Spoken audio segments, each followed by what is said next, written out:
বাড়ির অনুষ্ঠান, বাচ্চারা অন্নপ্রাশনে না ওই পাজামা পাঞ্জাবি পরে। আচ্ছা ধরো আমরা যদি একটু রুলটা ব্রেক করি তাহলে? ঠিক আছে, তোদের যেটা ইচ্ছা করে সেটা তোরা পড়া, আমি চলছি। বড় মা দাঁড়াও, কোথায় চলে যাচ্ছ? আচ্ছা ঠিক আছে, তুমি যা বলবে তাই হবে। আচ্ছা আমাদের পছন্দটা মানে একটু থাকুক সঙ্গে। ওহো, আসল জিনিসটাই দেখানো হয়নি।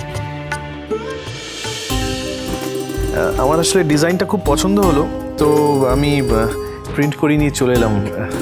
এই যে অন্নপ্রাশনের এই কার্ডটা আমি বেছেছি, দেখুন আপনারা।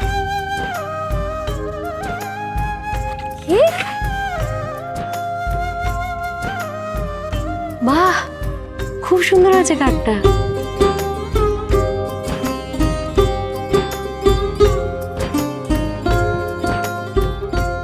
কেমন লাগছে, ভালো না?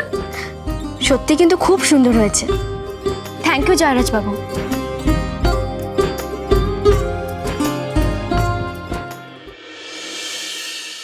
তুমিই বলো না দিদি, এইভাবে কি কাজ করা যায়? বায়নাদাররা একজনের কাছে বায়না দিচ্ছে, আরেকজনের কাছ থেকে প্রতিমা নিয়ে চলে যাচ্ছে। এগুলো সব মুকুন্দপাল করাচ্ছে দিদি। এইভাবে দিনের পর দিন চলতে থাকলে আমাদের সংসার চলবে কি করে? আমরা টাকা পাবো কোথায়? আমি বুঝতে পেরেছি এই সমস্যাটা একদিনের নয়, দীর্ঘদিনের। আমরা কোনো প্রতিবাদ করিনি বলেই তো ওরা এত বেশি পেয়ে বসেছে। মিনু, যা ফয়সালা হবার আজই সব হবে, তারপরে আমরা কাজ করব। না না, তোমরা এরকমটা ভেবো না, একটু শান্ত হও। দেখো, রাগ করে কাজ বন্ধ করে দেওয়াটা কিন্তু কোনো সমস্যার সমাধান হতে পারে না। তোমরা যদি আজ রাগ করে কাজটা বন্ধ করে দেওয়ার কথা ভাবো বা সেটা করো, তাহলে তো আলটিমেটলি আমাদেরই ক্ষতি, তাই না? আমরা বুঝতে পারছি তোমার কথা, কিন্তু কি করে কাজ করব বলো তো? এরপরেও আমাদের হাতে একটাও টাকা নেই, আমাদের চলবে কি করে? বাচ্চাটার স্কুলে 2 মাস মাইনে দিতে পারিনি, তারপর আমার বরের চোখটাতে যে কি একটা হয়েছে, আমি ডাক্তারও দেখাতে পাচ্ছি না। কিন্তু কি করব বলো? আমাদের মরে যাওয়া ছাড়া আর কোনো রাস্তা নেই।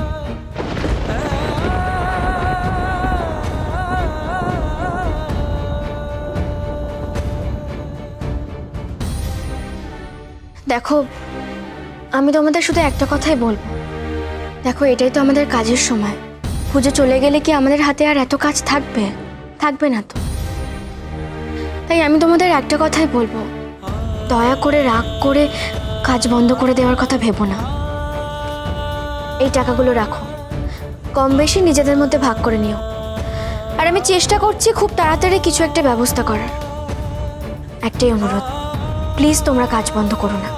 কিন্তু দিদি তুমি কেন? থাক না, এখন এসব কথা ভাবার সময় নয়। নাও ধরো ধরো, আর মনে থাকে জানো, প্লিজ তোমরা কাজ বন্ধ করো না, কাজ চালিয়ে যাও।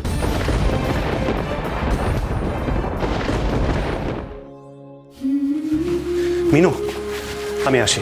ঠিক আছে, শোনো না, দুপুরে মিটিংগুলো একটু দেখে নিও, হ্যাঁ? আর ওনাদের তো আমাদের প্রেজেন্টেশনটা বেশ ভালোই লেগেছে, তাই আমার মনে হয় বেশি বাজেটই দেবেন। চিন্তা করো না, মায়া হো না। সে তো জানি, তাই জন্যই তো এতটা নিশ্চিন্তে আছি। শোনো, মিটিং শেষ হলে কিন্তু একটা ফোন করে দিও, কেমন? Okay ma'am. এই শোন, ঠাকুমশাই বলেছে যে ওই দিন না পুচকুকে স্নান করে রেডি করে রাখতে। ঠিক 11:20 হলে ওই শুভক্ষণে ওকে মুখে ভাত দেওয়া হবে। ঠিক আছে বড় মা, তুমি কিচ্ছু চিন্তা করো না, সব কিছু একদম সময় মতো হয়ে যাবে। সময় মতো মানে সময় মতো, ঠিক আছে? তোমরা আজকালকার যুগের ছেলে মেয়ে শুভ অশুভ তো কিছু মানো না। কে বললো মানি না? বড় মা, তুমি এই কথাটা বলতে পারলে? আমি এসব কিছু মানি না। আচ্ছা আচ্ছা আচ্ছা, সব কিছু মাথায় রেখো, বুঝেছ? ঠিক আছে। কি হলো, দেরি হয়ে যাচ্ছে, যাও, সাবধানে যেও। আচ্ছা, বাই।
বোঝার চেষ্টা করো। তা বলে কি মুখ বুঝে সব মেনে নেবো? বায়নার সময় নামমাত্র অ্যাডভান্স দিয়ে গেছিল, আর এখন বলছে বাকি টাকা ডেলিভারির সময় দেবে। কাঁচা মাল, রং সব কি ঘরের টাকা দিয়ে হবে? আমরা তো বলেইছিলাম মাঝে কিছু টাকা দিতে হবে, তখন হ্যাঁ বলেছিল কেন? তোমরা কি চাইছো? কাজ বন্ধ করে দেবে, তাই তো?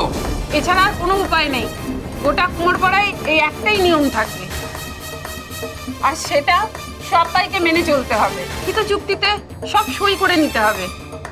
দেখবে শিল্পী কারিগর সবাই ভালো থাকবে, কারোর কোনো অসুবিধা হবে না। তোমরা এক্ষুনি মিনুকে খবর দাও, ওর সঙ্গে আলোচনা করা দরকার। ও যেমন ভাবে এগোতে বলবে আমরা সেইভাবে এগোবো। আসলে আমাদের নিজেদের মধ্যেই তো অনেক গোলক ধাঁধা, মুখে এক কাজে আরেক।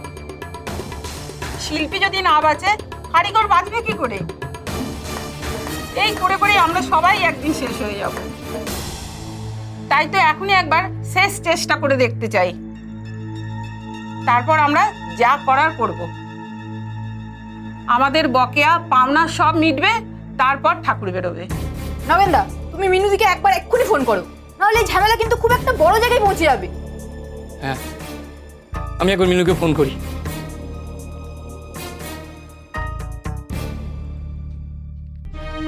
উঠছেই না কিছুতেই। দেখ, কি করা হয় না কাঁচা হলুদের রং, একেবারে উঠছেই না। পায়েস কত দূর রে? মিনু, পায়েস কত দূর? এই মিনু। হ্যাঁ দিদিভাই, কিছু বলছো? কি ভাবছিস? কিছু না তো, কিছু ভাবছি না। মায়ের কথা ভাবছিস? দেখ, সত্যিই কোনো অসুবিধায় পড়েছেন, সেই জন্যই আসেননি। কত গিফট পাঠিয়েছে বলতো পুচকুর জন্য, জয়রাজবাবু তো বললেন। অন্য কিছু ভাবছিস? ওমনি, আমার শাড়িটা কোথায় রেখেছো? দিয়া, তুমি দেখো, মায়ের ঘরের খাটের ওপর আছে। না দিদিভাই, কিছু হয়নি। তুমি আমার দিকে এভাবে তাকিয়ে আছো কেন? আমি কিছু একটা জিজ্ঞেস করেছিলাম তোকে। হ্যাঁ কি যেন জিজ্ঞেস করেছিলে? কি বলতো?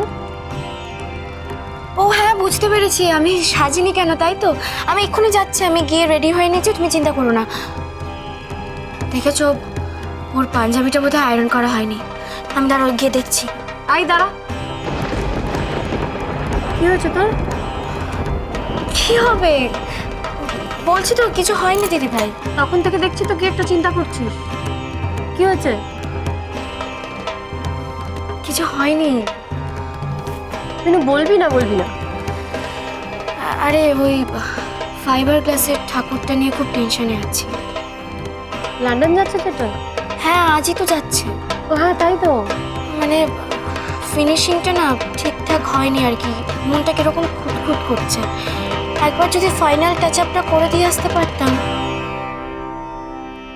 সে কি?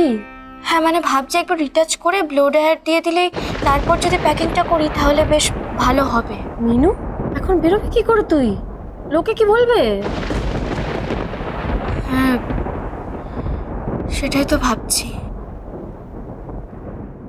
মিনু, হ্যাঁ বলছি, শোন, আমাকে এক্ষুনি একবার অফিসে যেতে হবে, একটু সামনে নাও না এই দিকটা। মিনু প্লিজ, আজকে এসব করো না, ডোন্ট ডু ইট।